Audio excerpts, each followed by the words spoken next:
We're back. We're back. Something happened. Pull it up. Let's see where it stopped. I don't know where it stopped. I might need to stop it. I don't know where it stopped, but we're back. Should we look at the video to see? We didn't get very far. So just restart from bone to pick? Bone to pick. Okay. This is actually segment 1A. Yeah, go ahead. Kick it off. Kick it off. Start the segment. I didn't even disagree. We're down to one. No. Yeah, we're down to one. Law dog question. I'm the one who's in question right now. I'm flustered. The camera shut off. We don't know what happened. The laptop's highly questionable at this point. At this point, it is. It's charged. Yeah, it's fully charged. We're fine. Anyway, it's IDD. It's about my Whistle We Wednesday tournament selection show, segment 1A. Tom was picking a bone about this.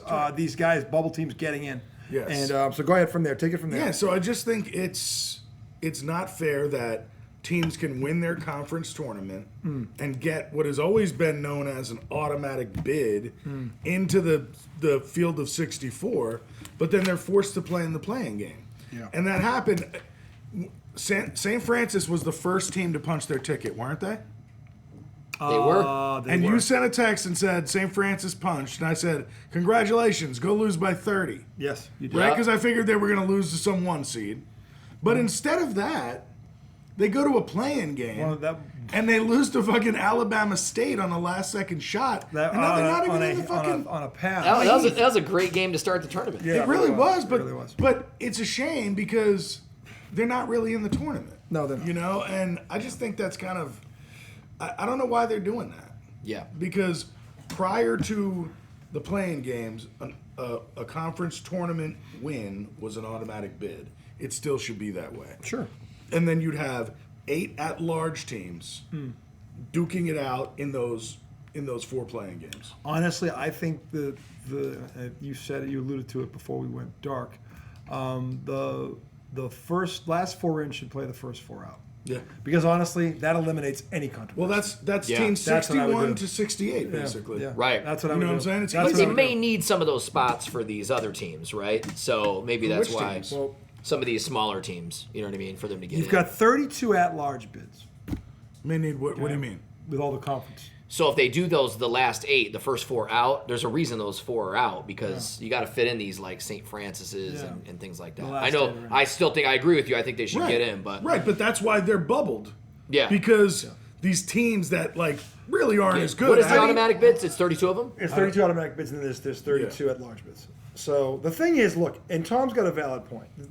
Carolina got in by the skin of their teeth. They should not get in. They were in the bubble. And they're in a game. playing They game. should have That's been in a good. playing game. That's Right. fair. Yeah. Michigan State but- did something like that a few years ago in Yeah. 2021. Yeah. We were in the playing game. Yeah. I and mean, that was the first time. That It's we were- also weird that you're in the We playing lost game, 13. but you're an 11 seed. Yeah, I don't get that. Isn't that weird? It's weird. how- Yeah. I mean, Jay Billis explained this the other day. I think it probably makes sense because of the automatic bids push you down in the ranking, but really you're higher than that. So maybe it makes sense. Yeah, I mean Well, and they don't want to put a UNC in a play-in game and have them play an A Auburn. 16, a 1.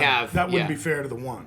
Right. No. Wouldn't be Yeah. fair So to I them. guess that's why they do that's it. why Yeah. they do it. Yeah, that makes sense. Because honestly, if you're a 1 seed, your reward should not be a UNC. Yeah, right. or Michigan State Right. or something Yeah, yeah. like that. That's not Right, no. some team that had like Yeah. a down stretch Yeah, and and now they they're got the in because of playing the game. name on the jersey more than anything else. Yeah. But they can play. Okay, so I mean, the thing is, that's valid. I was thinking about that today because we heard it all. Did this validate Carolina? No, it didn't validate Carolina. Yeah. Because everybody knew that if they got in, depending on where they got seeded, they could do damage. We were talking about it 2 weeks ago, before they lost to Duke. Yeah. Okay, in the regular season. Okay, so Carolina would be validated if they win 2 games. if Carolina gets to the Sweet 16, Win 2 games. which it I was think like if they beat Ole Miss, pretty much validated that would validate them right there. Yep. But they didn't get validated last night. They did No. what they should have done. They were blue blood playing a mid-major, and they bitch slapped them. Yeah. Oh, and they were pissed off because everyone said they shouldn't have got in there. So why don't you throw some more gasoline on that fire? But this will be a hell of a game, and that's a hell of a game. We're going to talk about that. But we're going to start in the South. Top left. We're going to go through these games. We're not going to break down every one of them. Probably the 8-9s, the ones that are close. But I don't think anybody in America thinks Auburn's going to lose Thursday night or Friday. So we're going to pencil them in against Alabama State. Now, here's the thing right off the bat. This is the thing. If Auburn wins, which you're assuming, they're going to play the winner of Louisville-Creighton, who were in the ACC final and the Big East final. These are 2 of the top 3 teams in their conferences, in their power conferences. So this is where they